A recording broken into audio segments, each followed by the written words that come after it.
영끌 갭 투자를 했다라는 표현보다는 각자 도생을 위한 선택을 했다. 그렇게 보는 게 맞겠죠.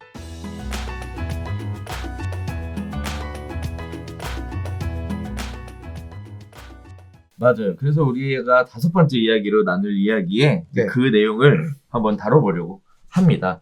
자, 지금 이제 강남이 이렇게 증여를 많이 선택을 하고 거래가 없어졌다라는 얘기와 함께 지금 그 수요가 옮겨갔다라는 얘기, 그리고 동시에 30대의 움직임에 관련된 이야기를 같이 묶어서 5번째 이야기로 다뤄보도록 하겠습니다.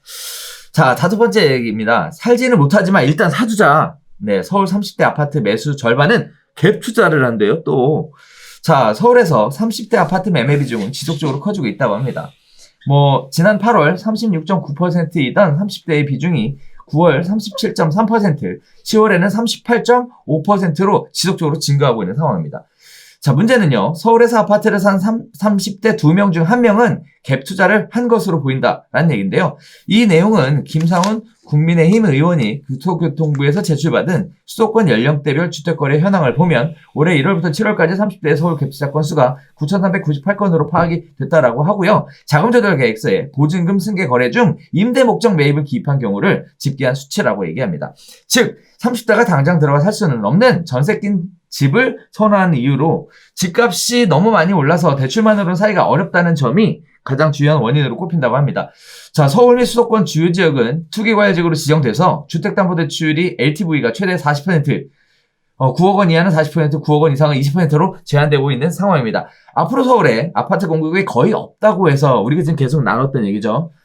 부랴부랴 갭 투자로나마 내 집 한 채를 마련했다. 세입자에게 돌려줄 전세금을 마련할 때까지 월세살이를 해야 하는 처지지만 그래도 이제 무주택 리스크를 지지 않아도 되니까 안심이 된다라고 이야기했다라고 합니다.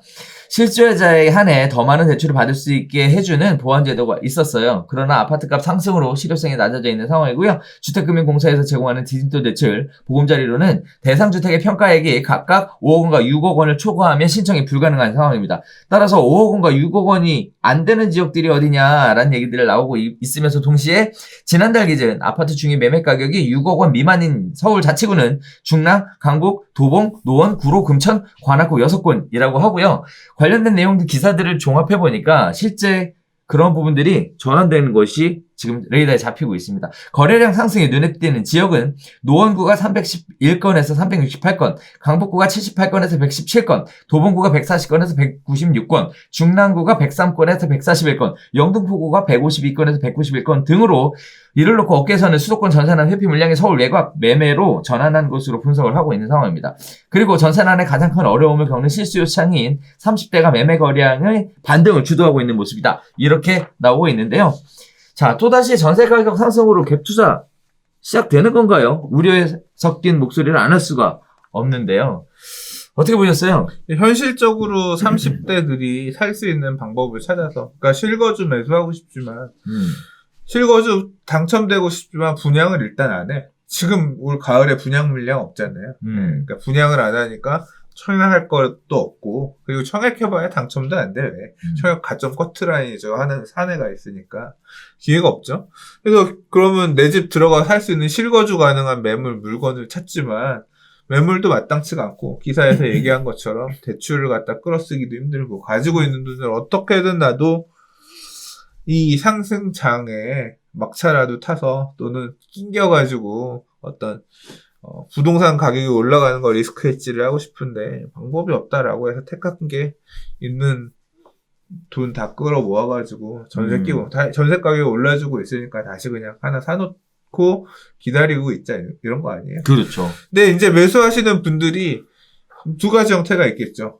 아파트 전세 살면서 아파트 사놓은 경우도 있을 수 있을 거고, 아파트나 아니면 뭐 빌라라든가 좀 더 비교 여리의 주택들, 아파트를 월세 살면서 사놨던가 아니면 뭐 빌라라든가 이런 좀 상대적으로 여리에 있는 주택 살면서 사놨던 거 하는 건데, 결국 부동산 가격이 계속 상승한다고 하면 기존에 살고 있던 세입자 내보내고 이 집 들어가 살면 되는 거잖아요. 들어갈 때 대출이 얼마나 나오느냐가 사실 변수긴 하지만 그냥 이 상승장에서 소외되지 않기 위해서 할 수 있는 최선들을 그냥 다 했다. 각자 도생, 한 거야. 그냥 나라에서 이 얘기를 또 한다. 나라에서 니들은 30년 동안 살 수 있는 공공임대주택, 중형 공공임대주택 줄 테니까 그거 가서 월세 살 때까지 기다려. 이런 식의 어떤 그런 나라가 만들어 놓은 저 가점이 안 되거든요. 청약하세요. 3기 신도시 청약하세요. 야, 내 걸로 되겠냐? 되게 경쟁률 맨날 몇십 대 1 나와가지고 맨날 넣어봐야 안 되는 거. 내가 언제 그것만 기다리고 있나요? 또는 나라가 앞으로 조성해서 만들어줄 임대주택에 월세 내면서 사세요. 나는 나라에 월세 내면서 세입자 되기 싫어. 나는 그냥 내가 이자를 내더라도 원금을 상환하느라 좀 빡빡하더라도 내 소유의 집을 서울 안에 갖고 싶어. 이런 판단을 한 30대들이 영끌 갭 투자를 했다라는 표현보다는 각자 도생을 위한 선택을 했다. 그렇게 보는 게 맞겠죠. 각자 도생을 위한 선택이다. 네. 살아남기 위한 선택을 한 거죠. 사실 우려되는 바는 30대가 이렇게 과거에 사실 30대가 문제였었어요. 그죠? 강남권 원래 지난 텀에서도요. 마지막에 엄청 비싸있는 집들 다 받아먹고 산산이 분해되고 힘들었던 게 30대들이야. 맞아. 지난번에도 가장 피해자는 30대들이야. 30대들이 막판에 들어와서 엄청 고생했어.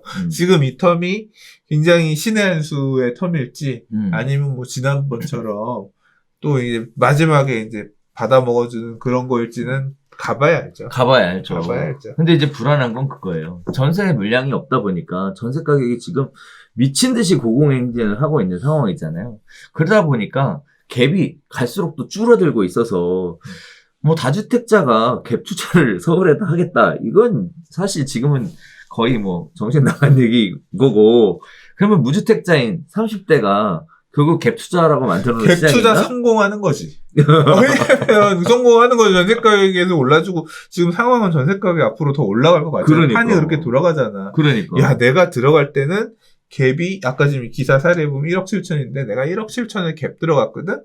근데 지금 2년 재계약하려고 보니까 한 3천 회수돼? 내가 1억 7천 들어갔는데 1억 회수됐다. 그래서 실제는 7천밖에 안 들어간 사람이 됐어. 야, 그 돈이 나와서 나는 좀 다행이야. 이 꼴이 날 수 있는 거지. 그러니까. 성공한 각자 도생이 되는 거지. 그러니까 그건 아주 진짜 말 그대로 장밋빛 전망이 나오면 그렇게 되죠. 네. 장밋빛이 아니라 그럴 것 같은데. 지금 그러니까 제가 매매카는 뭐라고 말 못하겠는데 임대카는 지금 상황이 맞아. 그래서 아는 가까운 우리 가족 중에도 상담했던 케이스가 있었어요. 그래서 분양가보다 전세 가격이 월등하게 초과했더라고요. 지금 요새 그렇죠. 요새 그렇죠. 깜짝 놀랐어요. 그래서 뭐 대출을 받아서 뭐 어쩌고저쩌고 생각을 했었는데 이제는 전세 놓고 오히려 돌려받을 걸 어떻게 해야 되냐 고민을 하고 있는. 제가 보유하고 있는 주택도 하나가 4억인가 분양받은 집인데 지금 전세가 6억? 분양가 뭐. 그러니까. 입주 2년 차도 안 되는데.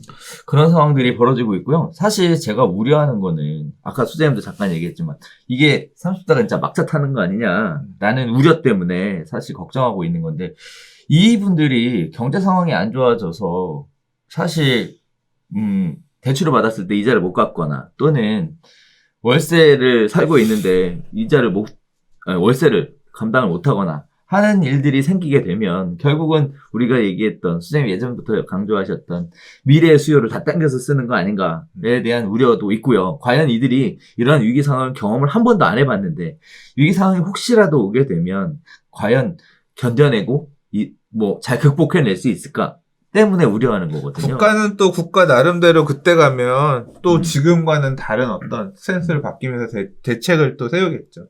전세자금 대출이 그때 나온 거고 그 위기 시절에 갑자기 갑툭튀해서 나왔던 거고 뭐 금리 인하라든가 또 이제 하우스 푸어 소리 나오면 하우스 푸어를 위한 또 대책들도 만들어지고 하겠지만 과하게 뭐 해놓은 사람들은 사라집니다.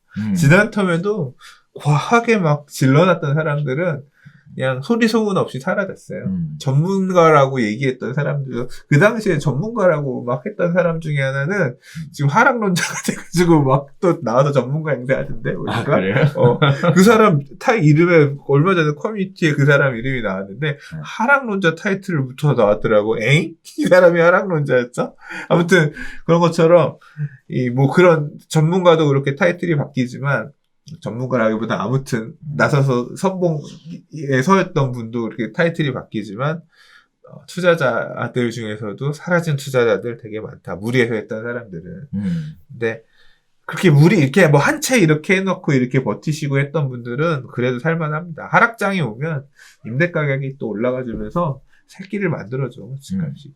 뭐 지금 하락장이 올 거다 그런 얘기가 아니라 너무 무리하지 마세요. 그냥 뭐 지금 이거 만약에 요번 이런 갭 투자했는데 성공했다.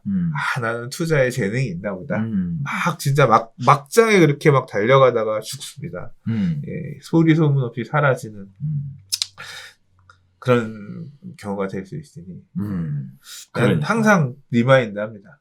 그 2014년인가 15년에 인천에 그 일가족 자살 사건, 중학생인가 자녀가 있었는데 그 돈이 없어가지고 가족이 자살을 했는데 그럼 돈 나라에서 지원 이런 거 없었냐? 15주택자였던 거예요. 그러니까 경매 이런 걸로 사가지고 팔고 차익 남기고 팔고 이런 거 하다가 집들이 늘어났는데 전체가 가라앉으면서 할 수 없었던 거지. 그러니까 어떻게 자력 구제가 불가능한 상황이었던 거죠. 그 끝에서 그렇게 결국 선택을 그렇게 한 건데 항상 저는 리마인드합니다. 그러니까. 욕심은 적당히. 욕심은 너무 부리지 말자. 나의 투자의 감을, 내 지식을 적극적으로 신뢰하면 안 돼. 그러니까 나도 나를 믿으면 안 돼. 나는 잘못될 수 있는, 나의 판단은 틀릴 수 있는 사람이야, 항상. 그래서 너무 이렇게 막 움켜가지고 확, 움켜서 진짜 웅크려 있다가 확 뛰어야 될 때도 있죠. 그때는 지금이 아니야. 그래야 될 때 지금은 슬렁슬렁. 네. 아무것도 안 하는 게 오히려 나을 수도 있다. 저는 그런 마음으로 살고 있고 여러분들은 또 맞춰서 알아서 잘 각자 고생하세요. 되게 우측이만. 저도 개인적으로 동의하는 것 중에 하나는 너무 미래에 대해서 장밋빛 전망만을 생각하는 거는 아닌 것 같아요. 나는 그러니까 저는 너무 힘들었기 때문에 제 인생 모토가 그러니까요. 두 가지 있는데 꾸준함은 순간의 열정보다 강하다. 또 하나가 이거 뭐냐면 미래 행복을 위해서 현재를 너무 희생하지 말자. 완전 놀자판으로 살고 있어. 좋다. 네. 이거 중요한 말입니다. 미래의 행복을 위해서 너무 현재를 희생하지 말자. 적당한 선이 어디예요? 내가 아무튼 30대 때 버는 거 족족 다 부동산으로 어떻게 이렇게 해보려고 하다가 훅 가서 그 다음부터는 지금의 삶도 중요합니다. 지금 삶의 질도 중요합니다. 좋습니다. 네.